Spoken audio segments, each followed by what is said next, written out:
I don't have sob stories like all of you. Because you're just so perfect. Everything always came easy to her. My own mother thought I was a monster. Don't pretend to act proud. You think I'm a monster? You can't treat me like Zuko!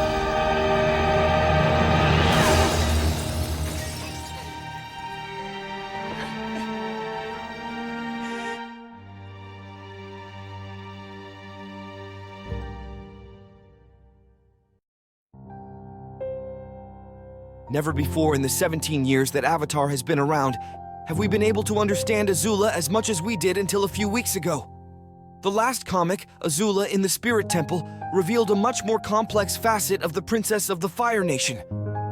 I understand a lot about her and why she does what she does. Join me in this video to explore Azula, her story, her enormous parallels with Zuko, know what will happen to her, and really understand why she does not need a surrender. At least not for now, and that if she does, perhaps it will be the journey of biggest surrender ever told, surpassing even Zuko's.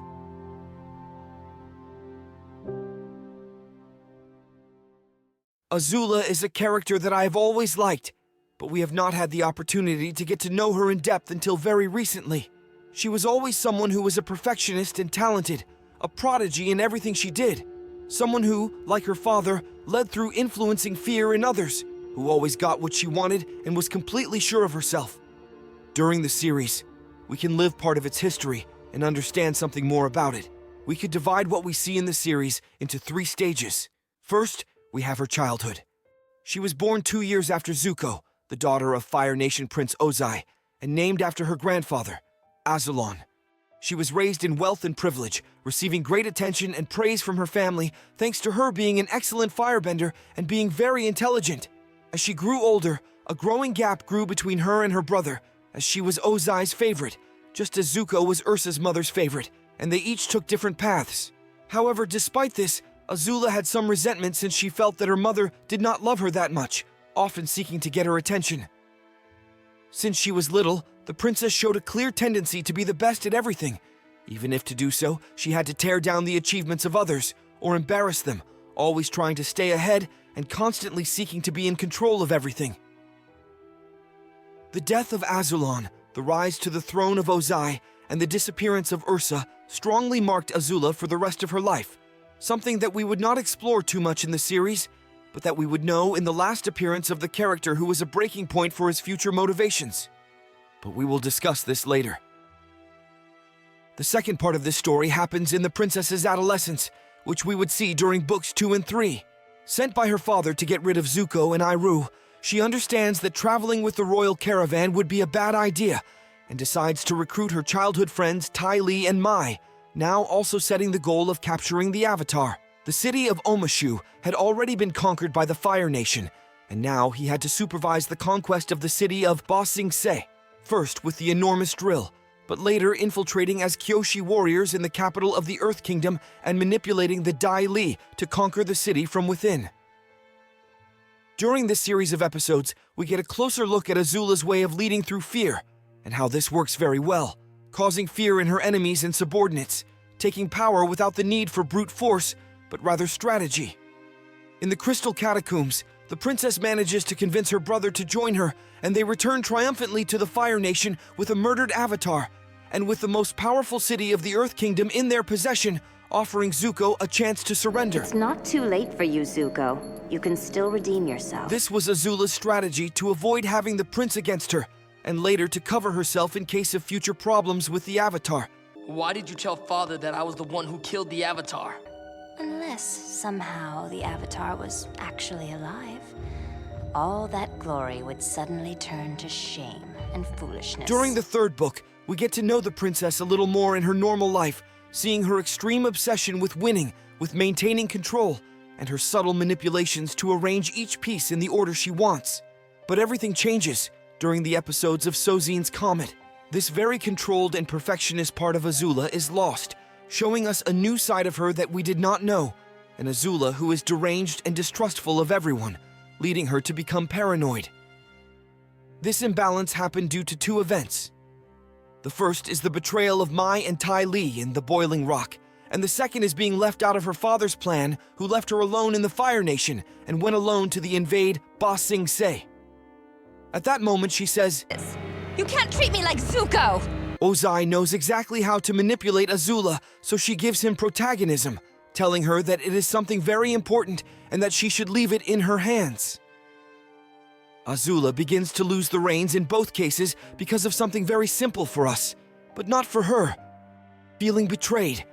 She feels betrayed by Mai and Ty Lee, by her father for not including her, by the Dai Li for not reaching time, by Lee and Lo.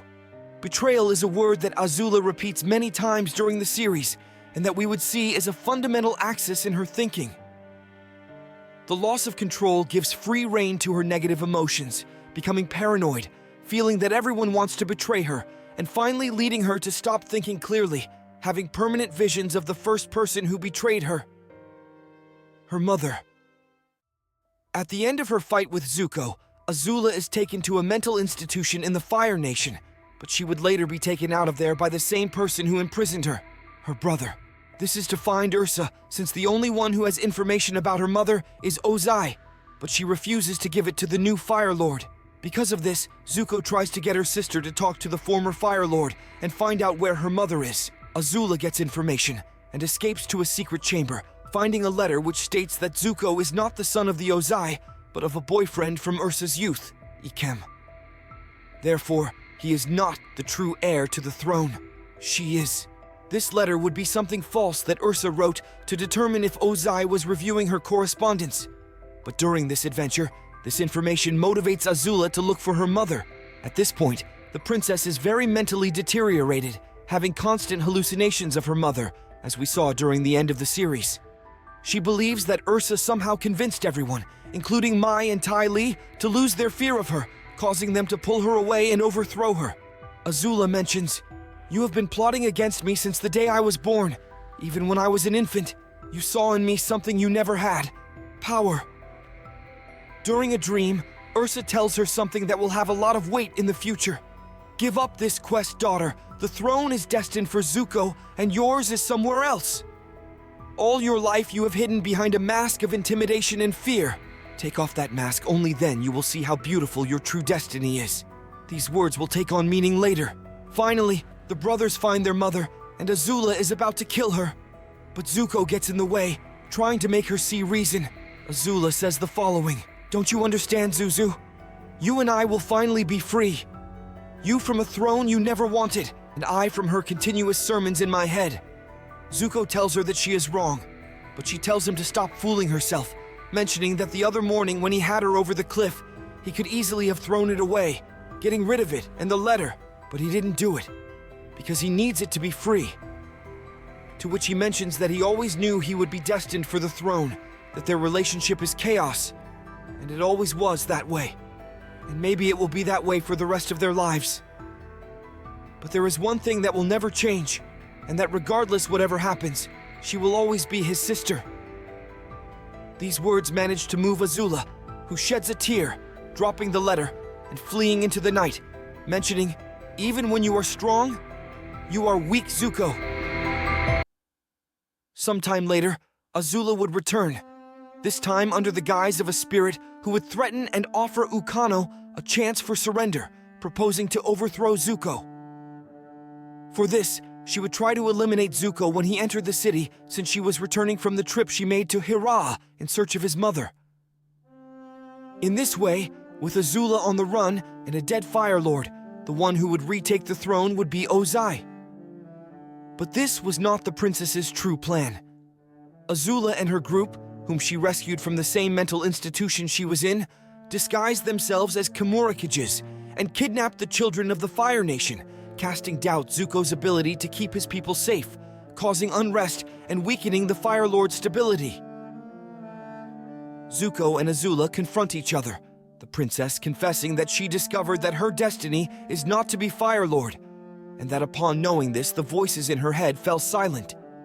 Azula's new destiny would be to turn Zuko into the Fire Lord she would like to be, someone strong and who rules through fear. This comic ends with a town unhappy with its leader, since the princess's movements made him act hastily, leaving him in a bad light in the eyes of the Fire Nation. While he asks the people for forgiveness, she watches from afar. Disappearing in a cloud of smoke, Azula continues her campaign to destabilize the Fire Nation along with her team, now called Fire Warriors. In an attack on a grain distribution center, she is ambushed by Ty Lee, losing one of her sisters, but also the trust of her group, who follow her with the intention of helping the oppressed, but are acting like criminals. The Fire Warriors realize that they are nothing to their leader, so they go in search of Chiyu, leaving Azula alone. This angers her, telling herself that she will make them pay for betraying her, walking through the forest until hunger and rain overcome her. So she decides to take refuge in a temple of the fire sages in the forest. There she finds an old woman who offers her food and a place to sleep. That night, Azula has a dream, appearing on Ember Island with Lee and Lo, and when she leaves, her entire family is gathered, congratulating her on her feats and being proud of her, even her mother Ursa, who hugs her, but a voice is heard.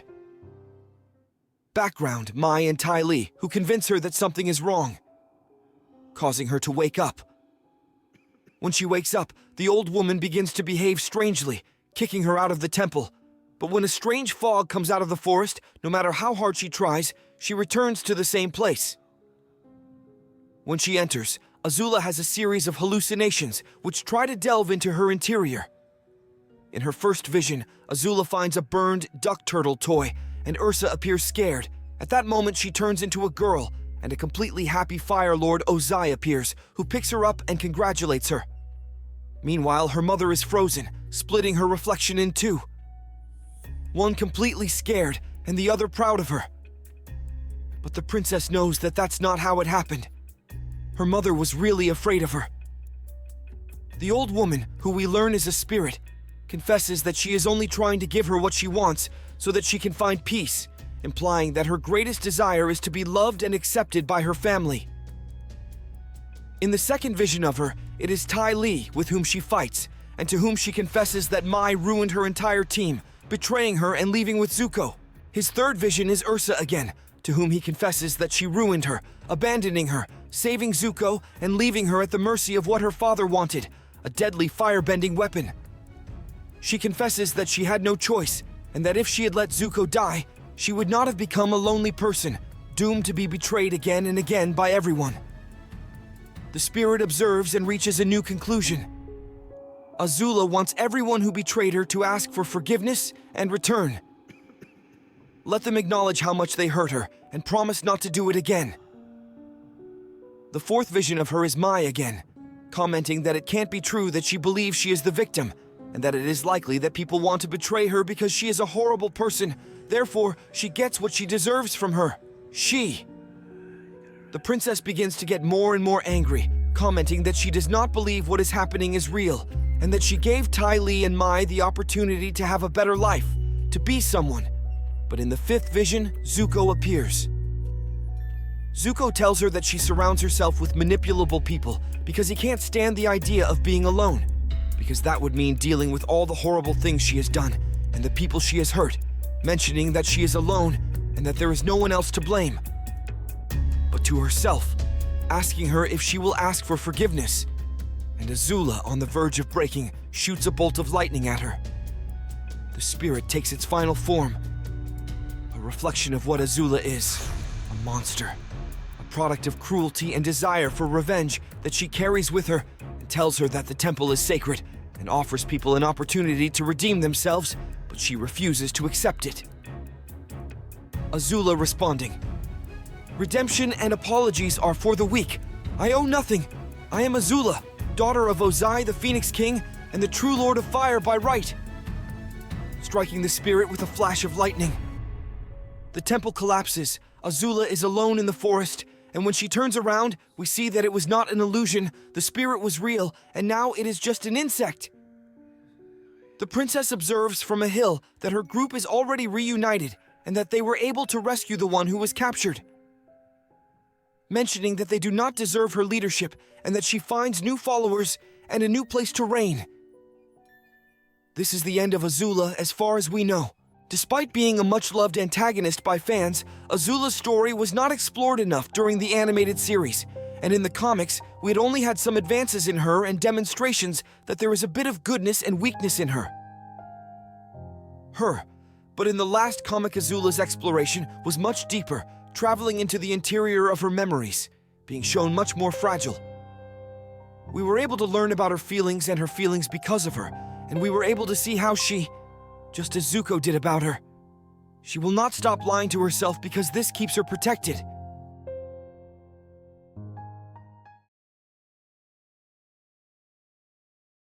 During Azula's last comic, we were able to explore more than ever how she thinks, and although at first glance it may seem that there was no change in the character, there is a determining point that changes everything and that can be very easily overlooked. The spirit knows everything about Azula, meaning she was talking to herself. Analyzing Azula becomes increasingly complex as new comics come out. The search gave us a great context of the character's childhood and her motivations, but Azula in the Spirit Temple comes to show us the roots for the first time. If we look superficially at what happened in this last installment, we are left with an Azula who had the possibility of redeeming herself, but did not recognize anything, put herself in the position of a victim, and decided to continue with her life, refusing to ask for forgiveness and assuming that no needs redemption. But was this really like that? Definitely not. The outcome of this story is there to confuse us and make our tendency to think Azula didn't learn anything, and I believe this because it already happened. We could see how Zuko had different chances to redeem himself throughout the series. He was able to stop chasing the Avatar after the advice of his uncle and understand that thanks to him, he was alive. He was able to oppose his nation when he knew the harm it caused to the people. He could decide to let Azula go when they were ambushed in Ba Sing Se. He could choose the good, knowing that Azula always lies, and with her uncle advising him not to accept the surrender that her sister offered him. But did he still take it? And that's because this was part of his path. While for us things were very clear, knowing that the Fire Nation was the one who was wrong, and that Zuko's honor would not be restored with the capture of the Avatar, for Zuko it was not like that. And when he was getting closer to accepting that this was a reality, and that he had been deceiving himself for a long time, he would return to his beliefs that kept him purposeful. Because in the absence of a clear answer, he preferred to continue thinking that there was hope of regaining his honor. This is exactly what happens with Azula. Azula is driven by a deep desire for power and control. She needs to feel that she is the best, that she is perfect, and that she can control everything around her. At first, his desire was to gain his father's favor, then take control of the Fire Nation, later mold Zuko according to his opinion. And to do this, he needs to manipulate everyone around him, obviously without caring about the damage he does. This causes your personal relationships. But this search for control is a manifestation of her own fears and insecurities. She lies to herself to keep this belief alive, that what she does is right, and that she does not feel any type of remorse for what she did. To see yourself as a completely strong person with no weaknesses. Azula's struggle to obtain approval and love that she did not have from her mother, by whom she felt betrayed in the first place, leads her to constantly show how much she is worth, remaining cold, calculating, and manipulative. She denies what she really is. She deceives herself as a defense mechanism to protect herself from her own insecurities and internal fears, as well as to maintain a facade of strength and control.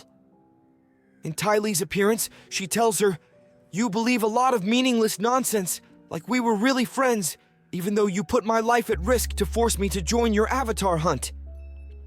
Azula immediately responds, "What a life! You were a circus phenomenon." Completely evading the main topic, and that is, she thought they were friends. During Azula's last comic, we were able to explore more than ever how she thinks. And although at first glance it may seem that there was no change in the character, there is a determining point that changes everything. The spirit knows everything about Azula. That is, she was talking to herself. The spirit has the ability to enter her dreams to help her find peace.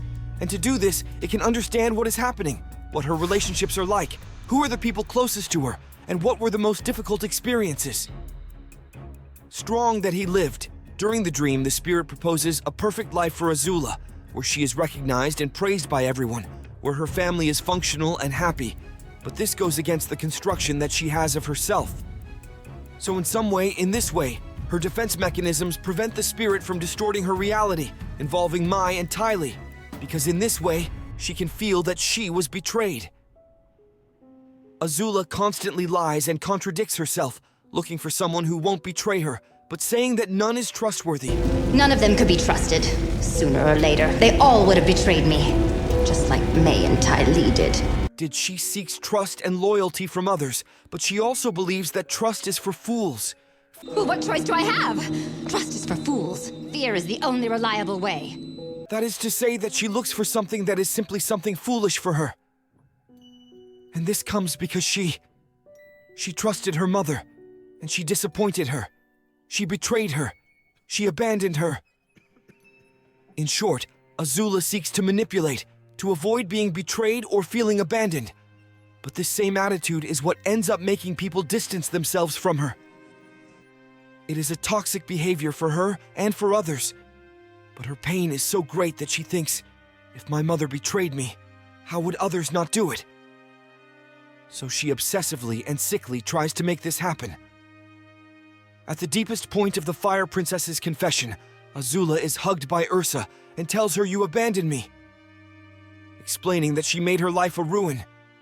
Why she decided to save Zuko, leaving her with her father, who turned her into a weapon, with whom she had no other option. She feels anger and pain for the person she became. When we saw her in front of the mirror, combing her hair and cutting her hair, we are seeing an Azula who cannot see his reflection, who somehow weakens and punishes himself. But he only sees this when he hits rock bottom, so he tries to avoid seeing reality because it is very painful. This is exactly what happens in the movie Shutter Island. Someone with an extraordinary trauma invents a story of his life in which he is a hero, trying to investigate a disappearance of someone innocent in a place where everyone conspires against him, but in reality is a false one, to avoid living like a monster. You know, this place makes me wonder. Yeah, what's that, boss? Which would be worse? To live as a monster? Or to die as a good man?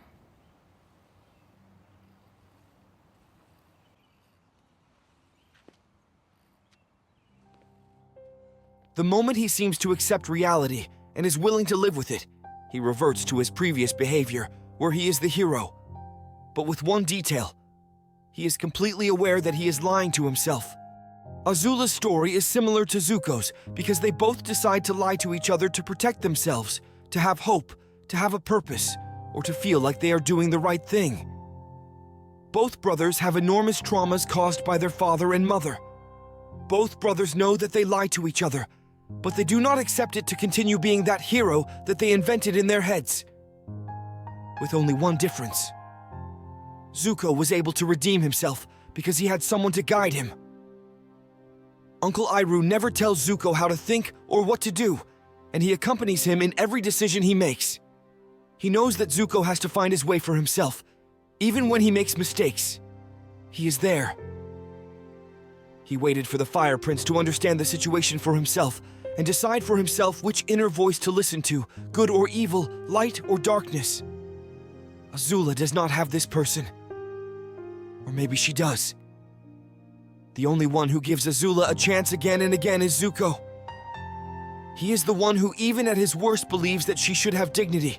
He is the one who trusts her that she can change, and he is the one who despite everything has faith that you will find a good path. Maybe Zuko is to Azula what Uncle Iroh was to him.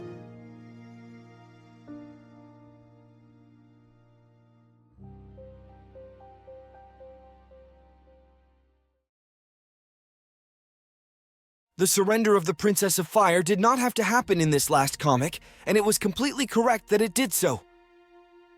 This was something that many expected, until even the comic itself was published with a description that said, "Will she find her redemption?" In the story, after her deepest point of reflection with Ursa, Mai and Ty Lee appear, undermining her self-esteem by commenting that they were never friends, and that basically people tend to betray her because there is something inside her that makes others want to betray her. That he is a horrible person, and that he gets what he deserves. Previously, she mentions that Mai betrayed her by making the group break up for a boy who didn't even love her. But again, she talks to herself with her memories, and she knows perfectly well that she did the same with her father. She left everything to continue without questioning what he instilled in her. Zuko finally appears. He tells her to stop fooling herself, that she surrounds herself with people to manipulate and harm her because she can't stand the idea of being alone in the world. That would mean that she would have to deal with everything bad that she did in her life. As Zuko talks about her, her form changes, transforming into a kind of giant disfigured monster. Again, this is the princess's mind acting as a defense mechanism. She knows that what Zuko says is true, but she knows that she can't believe it because it would tear down that image that she builds of herself to protect herself from pain. That perfectionist who never shows weakness and even less would feel guilty for something. So the more uncomfortable truths her representation of Zuko tells, the bigger and more disfigured he becomes. If Azula accepts this truth, she is left unprotected, vulnerable, and has no one to blame. Her greatest fear is in front of her, the challenge of assume the truth. But he does not accept it. And when he shoots lightning at Zuko, the spirit once again transforms. This last time into a gigantic monster. The spirit confesses to Azula that he can take different forms and that he helps people find the right path, but that he has finally become a mirror of his own interior, a monster. At this point in the story, something happens that happened to Zuko in the episode Zuko Alone. She, like her brother at that moment, repeats that she is the daughter of the Fire Lord Ozai, and that she is the true Fire Lord by right, striking lightning at the monster and destroying it. Something similar to what Zuko did. But what does this mean for her?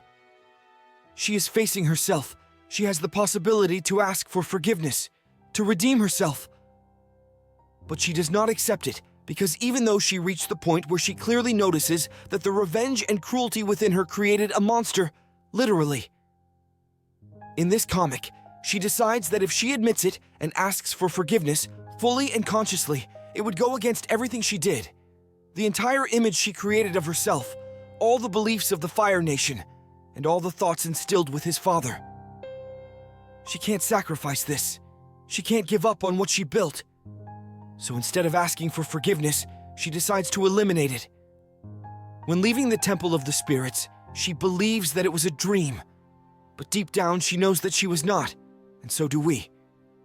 We see that the giant monster that she had inside her is now much smaller. Although she did not accept to redeem herself, nor did she accept to ask for forgiveness, deep down she learned a lot about herself, but she will never show it to others. In the end, she observes from a hill the group that abandoned her, and that she swore to make them pay for what they did to her, but she decides not to do anything to them. Deep down, she understood that she was a bad leader, and that they should not be with her. But this happens very deep down. She prefers to continue being self-centered, narcissistic, and proud, and says, "You are not worthy of my leadership. I will find someone else." Azula is a character with a very complicated past, and I believe she deserves a surrender, but this is going to take much longer than what they could tell us in a comic. Just like what happened with Zuko, I didn't take this first opportunity, but maybe some of the following. Azula is a character who finds herself in a limbo in which she understands that many things she did are wrong, but she cannot accept them because they would tear down the person she built. She does not seek redemption because she would rather live a lie and accept the blame and have to ask others for forgiveness. Maybe in this comic we didn't see her surrender, but we did see a huge step and a great journey of introspection, which left a huge dent in her, although she doesn't show it. In my opinion, this character will be redeemed in the 2025 movie or in Zuko's story, and it will be something completely epic to the caliber of Prince Zuko. The royal family has many interesting stories, and I hope in this video I've helped you understand it and given you my point of view. Leave me in the comments what you think will happen to the character, what you thought of the last comic, and if you think Azula should or not redeem yourself. We'll see you next week with more